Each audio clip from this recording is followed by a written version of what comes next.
I was born in '69, so the majority of the music that was coming out that was cool and hip had to have synthesizer in it. I've always been in tune with electronic sound. Here in Detroit, there was music that had these electronic sounds that were being played on the radio, or some of them in many cases are just the mood of electronic music. Like Papa was a Rolling Stone, which didn't have any electronics in it, but it was like an electronic record. The concept was so dark. Most of urban music nowadays is all electronic based anyway, so it's like our love for synthesizer and black music is really quite important.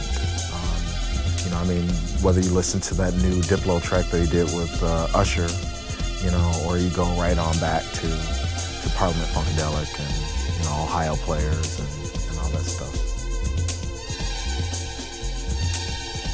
Computer World was the first experience with Kraftwerk, and when I heard that, it was just, it was all over, It had such an impact on me, but Soul Sonic Force and Nucleus and all the stuff that was happening with electro music at the time really put it into serious focus.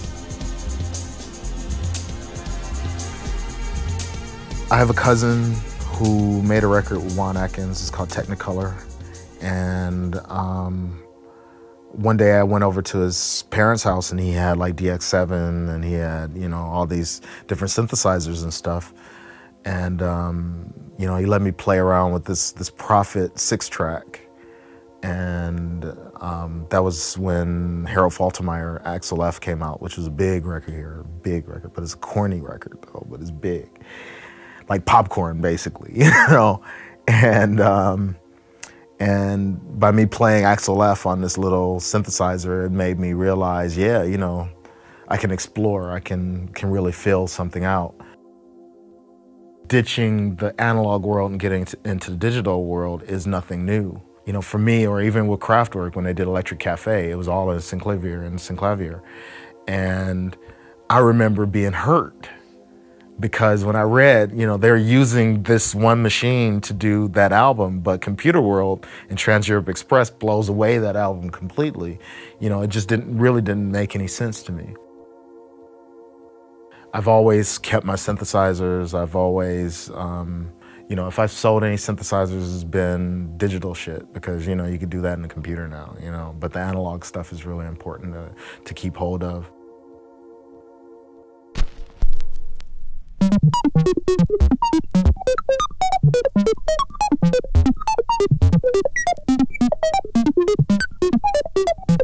When I did the Modular Pursuits record, the concept was that it was just raw sound that comes out of those modulars, and that's the way it is, from beginning to end, no edits, no nothing, that's the way it is.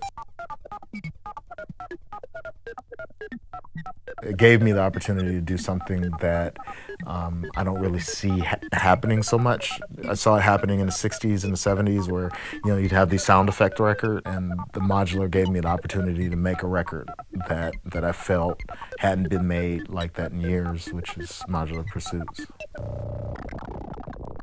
It was first a pure expression, but the commercial aspect of releasing it was that it can be used as a tool as a DJ, used as a tool for a producer, used as a tool for whatever. And a tool in a way that if someone is interested in modular but can't afford it, or interested in listening to it, or interested in collecting it, or whatever.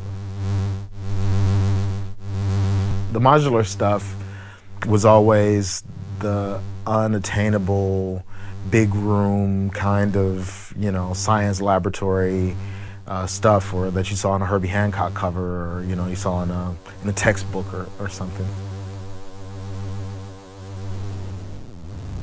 Before the Eurorack format, a lot of these guys that are in the modulars now probably wouldn't have been able to have it. It would have just been one or two cats that would have got it. It's small, it's cheap. A lot of the stuff is $300, $400 or whatever. And you can just fill up a box for the cost of, buying a hardware synthesizer. the raw sound of an oscillator is much more impressive to me than what the sound of a hardwire synthesizer is. But you know, you really got to get into it. You really got to be into it, and it's almost like your mind has to work on a scientific level than on a, you know, on a musician's level.